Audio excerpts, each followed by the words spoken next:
Flashbacks.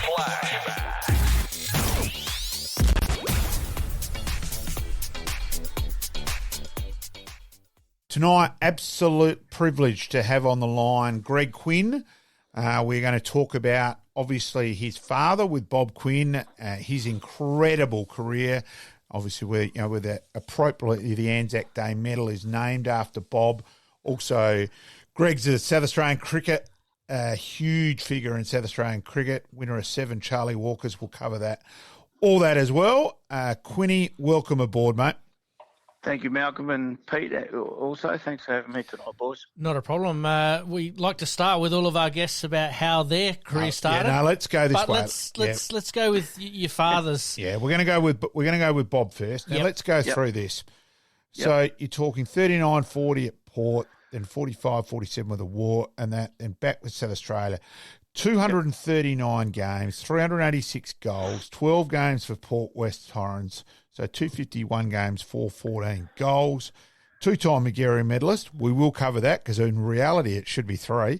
3 times Correct. Port Adelaide Premiership player, Port Adelaide captain, 4-time Port Adelaide best and fairest, 2-time Port Adelaide leading goal kicker, South Australian captain, of which one of the most incredible stories comes from 45, 46, 47, 15 games for South Australia, All-Australian captain, Australian Football Hall of Fame, South Australian Football Hall of Fame, Port Adelaide's greatest team on the half-forward flank. Or you made the team as keeper in that one, Quinny. Inaugural Port Adelaide #1 ticket holder in the AFL.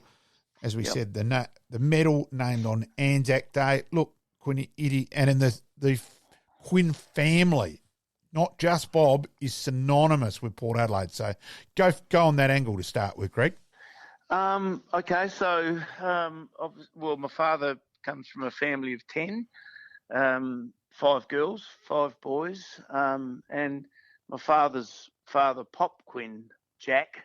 Yep. We know him as Pop. He also played at Port Adelaide, was best and fairest player at Port Adelaide, leading goal kicker and captain. And captain as well, yep. At Port Adelaide in the late 80s.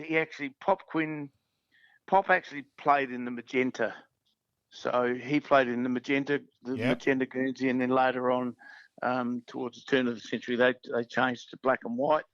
10 children lived at Birkenhead.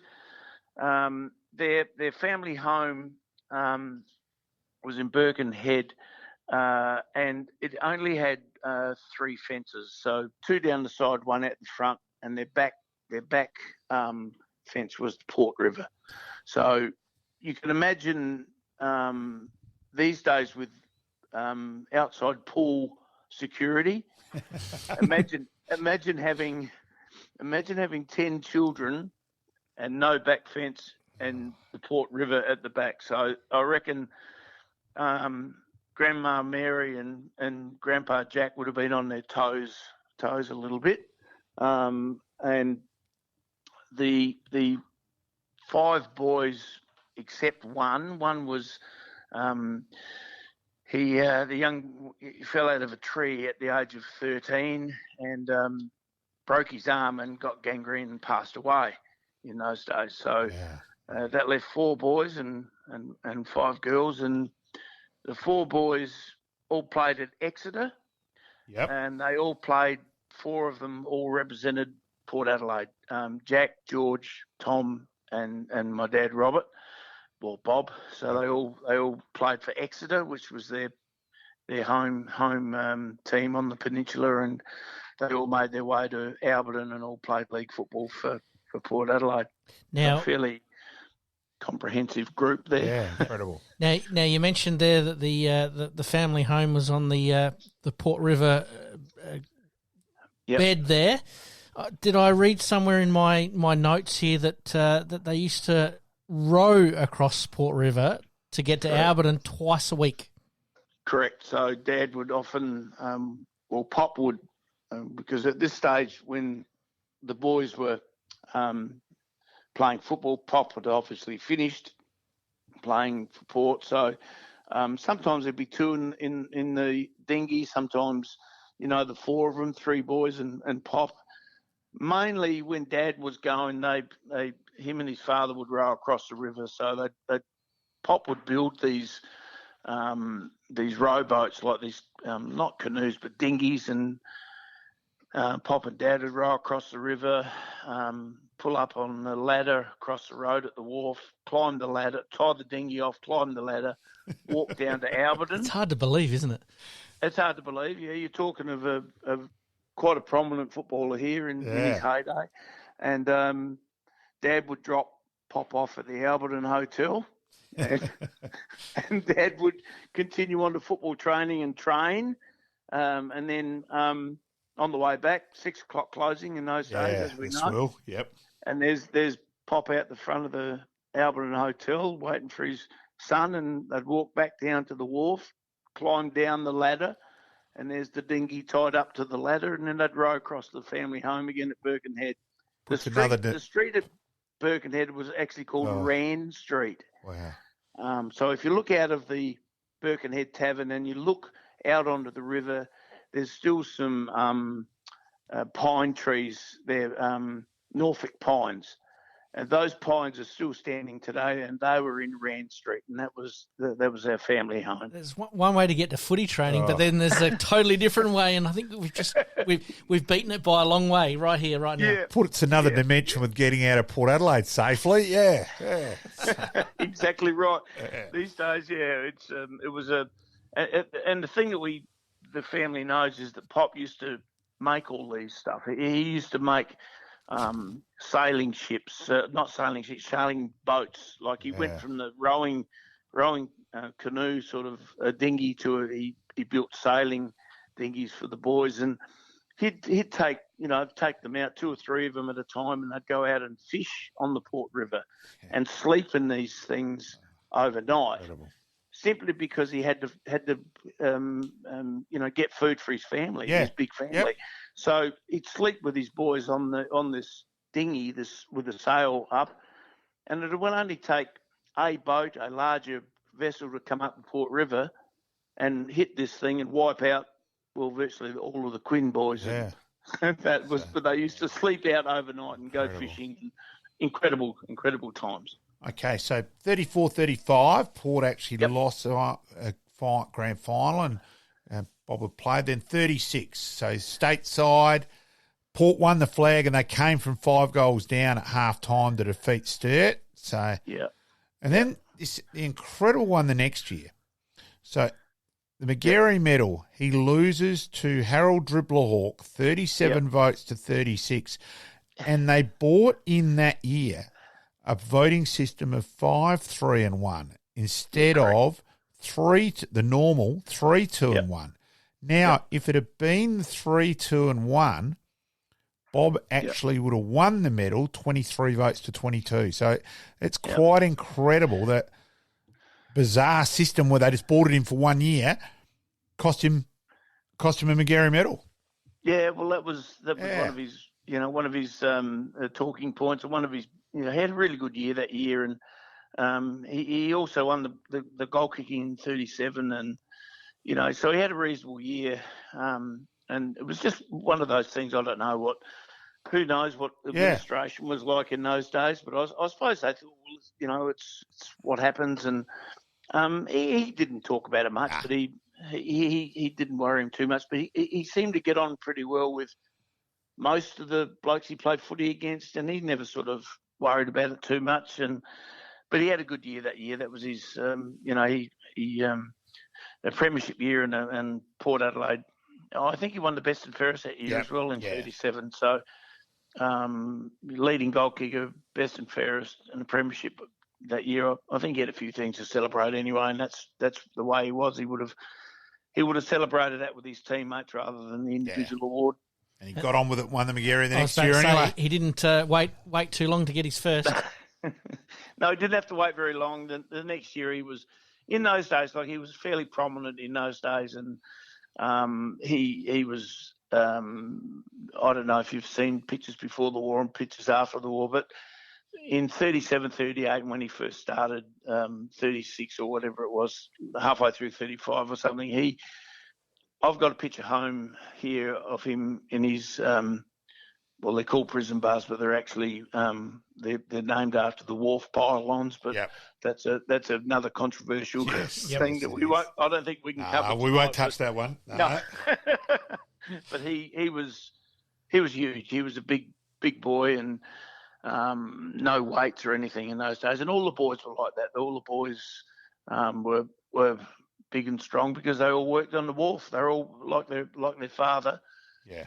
Pop, he worked on the wharf, and all the boys, the four that were left, they all they worked on the wharf as well. And he was huge, like very strong, no weights, no gym. Dad used to go and fight on Wednesday nights. He had a friend of his, and he used to go and fight in a room, and that was his extra bit of training. And then 39, captain coach's Port to a flag. Huge year. Huge year for him. I presume after the McGarry medal, they sort of thought, well, we've got to get this bloke organised. So he was the premiership player in 39, and also captained in 39, and captain coached in 39. Yeah. And we didn't know what was around the corner, but things turned out that he had another really good year, and as captain coach, and and a premiership as well. So there were a lot of things that he achieved individually, but also he loved the team side of things, and he loved just being around the team. And then of course the war broke out, and that was sort of what happened in 1940. Now, might just take a quick step backwards there. That obviously players moving about all over the country these days and playing in different states. I read in my notes there that he got an opportunity to head over to the VFL for potentially Geelong or St Kilda. No, it was St Kilda. St Kilda. His brother had gone. His elder brother Tom had gone to Geelong. Right. Okay. After a 1927 interstate game, Tom was played for South Australia and was best on ground. Mm-hmm. So then Geelong came hunting Uncle Tom and gave him a job in the Ford factory, and he went across. And Uncle Tom's career at Geelong is outstanding. Tom's a member of the team of the century at Geelong as well. Two-time premiership player, coach, captain, did all the. Is that where stuff. your affinity with Geelong comes from? It certainly does, right. Malcolm. Quinny's a fanatical Geelong man. Yep. In fact, if Port played Geelong in the grand final, Quinny's still on the blue and white hoops, I think. There you go. Yeah, I am. I'm Uncle Tom took me and my brother into the 1967 grand final, 109,000 people at the MCG, and took my brother and myself into the change rooms before the game and under the rope. And I'm standing next to, as a 13-year-old, standing next to Doug Wade getting rubbed down, and Peter Sharrock, Peter Polinelli, Graham Farmer, Bill Goggin, Polly. and I was hooked, line and sinker since that day. So starstruck. But I'm an avid Magpies supporter, and have been a member and continue to be a member of the Magpies for Port Magpies for forever. At least with Quinny though, he's got bloody Geelong car rings, so it is actually easy to find when he loses his keys. A few of us may have helped you along those lines at various times, Quinny. So yes, it has, mate. Yes. Yep. Look, now please take this in whatever way you want now. So Bob's now enlisted in the Australian Army as a warrant officer class 2, while still serving as captain coach of Port Adelaide, and then to Brookcap, he's shipped out to fight in the North African campaign. Yep. How much do you know about all of that, and whatever got discussed with you kids about everything, Greg? It's a sad part of my story, Malcolm, and every time I speak of this part of my father's life, it is emotional, and I'll apologise before I get carried away. In 1940, after I think it was 6 or so games into the season, him and his brother George, his younger brother George, go into Port Adelaide, and there's a box there where you can enlist to the AIF. Yep. So the pair of them go up to the window and tell the bloke they want to enlist. So, yeah, no worries, come through, boys. So they enlist. Dad's no problem, but his brother George is underage. Yes, sorry, yeah. And so Dad tells the bloke that, George is old enough. So they take George on his brother's word that he's old enough to be in the AIF, and they both join, go back home, tell their parents that they've joined. No correspondence with their parents about joining. Wow. The pair of them just did it off the bat. Go back home and they tell their parents that they're both enlisted in the AIF, and before you know it, they're both shipped off to the Middle East, and they don't keep him in the same battalion. Georgie goes to a different battalion. Dad goes into the 2nd 43rd. And George gets killed, doesn't come home, and my father had to live with that for his whole life. That he lied is a very strong word, but he told the bloke there that his brother was old enough, and he wasn't, and Dad had to live with that. And it's a part of my.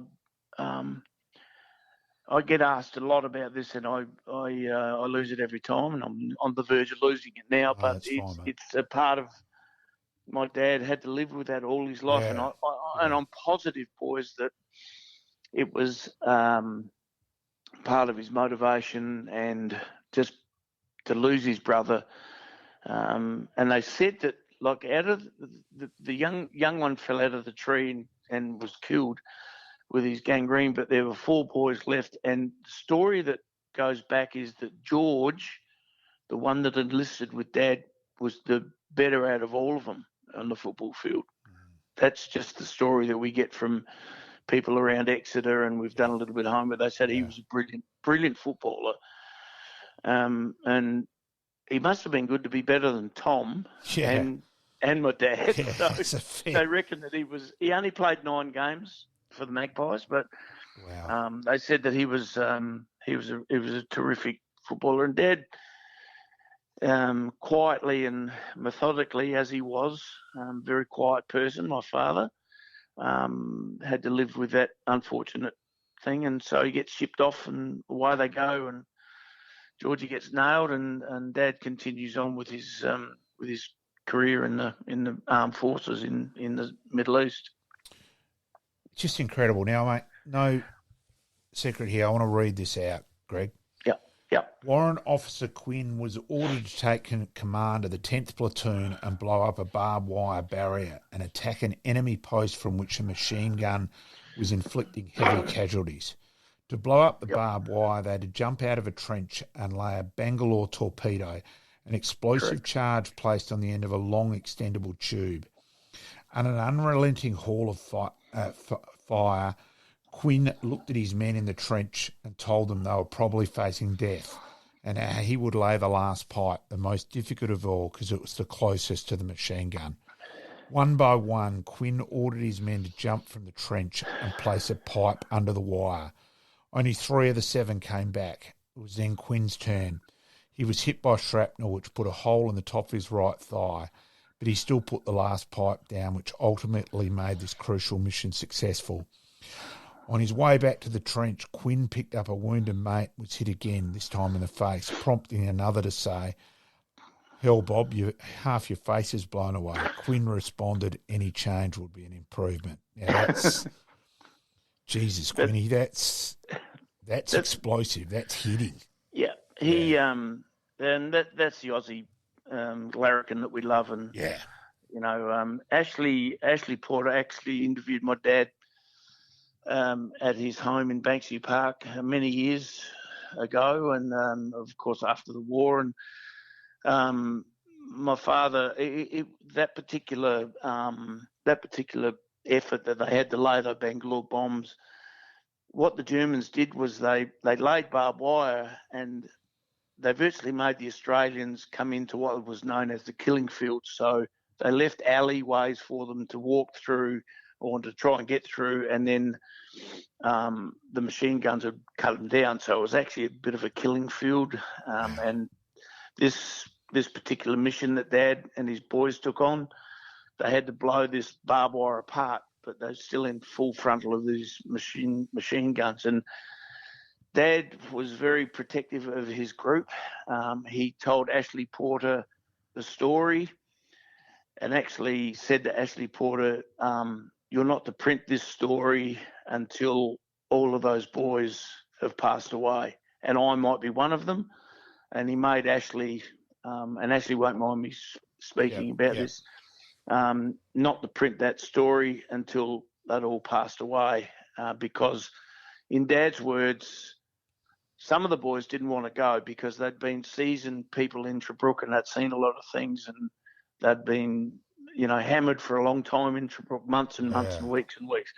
And these boys had finally got to them that they didn't want to do it. And the boys that went got nailed, and Dad was, as it said, was in the last, because he laid the last connection of the Bangalore, and that was closest to the machine gun nest. And as it said, the three of them got out, and Dad had to carry one out, and he made Ashley say, swear that he wouldn't print the story until all of those boys were dead, because they wanted to go, but then they didn't, It was just, he was protective of the boys that were with him. And it's a horrific story of how many, when I say boys, lost their life that particular night, and Dad was lucky to get out with his life. And I think the boy that he carried out, I'm not too sure of the history of the guy that he carried out, whether he passed away on the medical ship or whether he actually got him back alive or not. But that's what he did, and he was.